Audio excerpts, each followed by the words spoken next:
આવો આપણે ગોકુળમાં જઈએ. બ્રહ્મ મુહૂર્ત થયું. નંદાલયની અંદર 60 વર્ષ પછી બાળકનો રડવાનો અવાજ આવ્યો અને શિશુ રુદન સાંભળી નંદાલયની એક એક ઈંટ રાજી થઈ. નંદાલયની એક એક ઈંટને આનંદ થયો કે ઘણા વર્ષ પછી આ નંદાલયમાં શિશુ રુદનનો અવાજ સંભળાણો. તો બધાથી પહેલા સુનંદા જાગી. નંદ બાબાની બેન અને સુનંદા ભાભીને સારા દિવસો જતા હતા. યશોદાજીને એટલે ઘર કામમાં મદદ કરવા માટે આ નણંદબા એ નંદ બાબાના ઘરે ગોકુળમાં સૌથી પહેલા જાગી સુનંદા નંદ બાબાની બેન. એને બાળકને હાથમાં લઈને જોયો. ત્યાં તો સુંદર બાળક અને ઈ છોરો લાલો છોરો. સુનંદા દોડતી આવી. નંદ બાબા જ્યાં ગાયોની સેવા કરે છે, દરરોજ નંદ બાબા ગૌશાળામાં જઈ અને ગાયોની સેવા કરે, ગાયોને સ્નાન કરાવે અને આખી ગૌશાળા નંદ બાબા ખુદ સાફ કરે છે. નંદ બાબાને ત્યાં 1-2 ગાયો નથી, 9 લાખ ગાયો હતી અને 9 લાખ ગાયોની સેવા નંદ બાબા જ્યાં સુધી પહોંચી શકતા ત્યાં સુધી સેવા કરતા. તો ગૌશાળામાં બ્રહ્મ મુહૂર્તમાં આવી અને ઘણા સમય સુધી સેવા કરી. सुनंदा आवीने कहे भैया तुम्हारे वहां लालो भयो है, तुम्हारे वहां छोरो भयो है, तुम्हारे वहां लालो भयो है. नंद बाबा ना आंगणे भगवान श्री कृष्ण पधार्या होय, नंद बाबा ना आंगणे ब्रह्म प्राकट्य थयुं होय तो ए मात्र ने मात्र गायोनी सेवा छे. अने जे घरमां गायोनी सेवा थती होय ई घर घर नथी, ई घर गोकुळ छे. बे वस्तु आपणा आंगणामां होवी जोईए.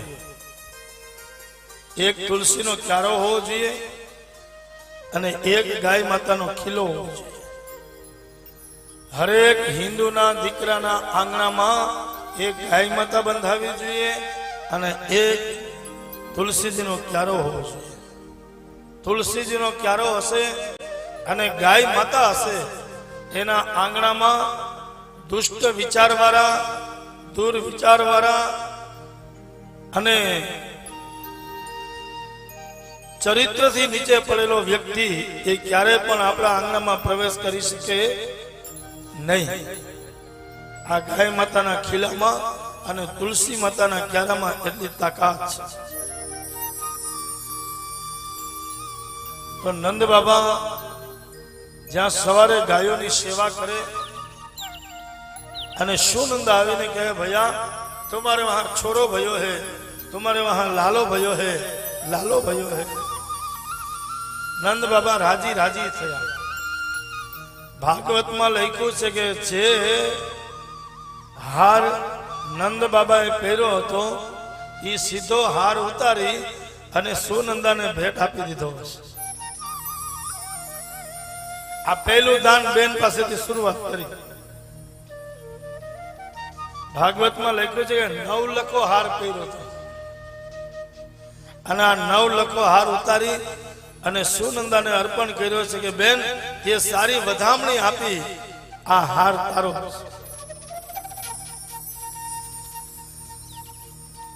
एक भाई ने त्यां दीकरानो जन्म थाय तो भाईबा राजी थाय अने बीजो यजमान ने त्यां दीकरानो जन्म थाय એટલે ગોર બાપા રાજી થાય. અમારા પ્રાંતમાં એવી પરંપરા છે. અત્યારે તો મોબાઈલ આવી ગયા, વોટ્સએપ થઈ ગયો, ફોટો મોકલી દઈએ, પણ છતાં હજી અમારા પ્રાંતમાં સૌરાષ્ટ્ર બાજુ એવી પરંપરા છે કે દીકરાનો જન્મ થાય તો તો ગોર બાપાને મોકલે કે જાઓ ગોર બાપા વધામણી લઈને જાઓ, એટલે ગોર બાપાને યજમાન રાજી કરે. ગોર બાપા યજમાનને રાજી કરે. હજી પણ આ પરંપરા ચાલે છે.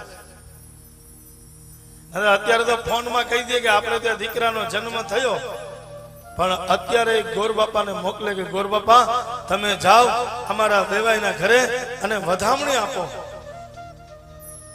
અને વધામણી લઈને ગોર બાપા જાય, ત્યાં ડાયરા થાય, કુટુંબ ભેગું થાય, ગામ ભેગું થાય, અને હાકર વેચાય, પતાસા વેચાય, ગોર બાપાને રાજી કરે. આ પરંપરા હજી રહી છે.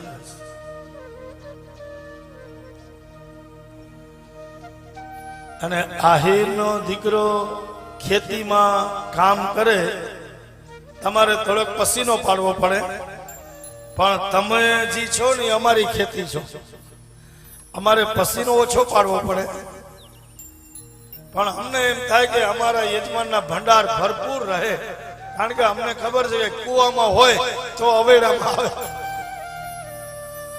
એટલે અમે તો આશીર્વાદ આપ્યા, બે હાથથી. અમે તો કઈ ભગવાન બે હાથ બાકી 4 હાથ આપ્યા હોત ને તો અમે અમારા યજમાનને એમ જ કહે કે તમારે ત્યાં ભંડાર ભરપૂર રહે બાપ, ત્યારે ભંડાર ખાલી ન થાય, તમારી વાડી લીલી છમ રહે, તમારો પરિવાર રાજી રહે. અમારા હૃદયના આશીર્વાદ નીકળી જાય છે.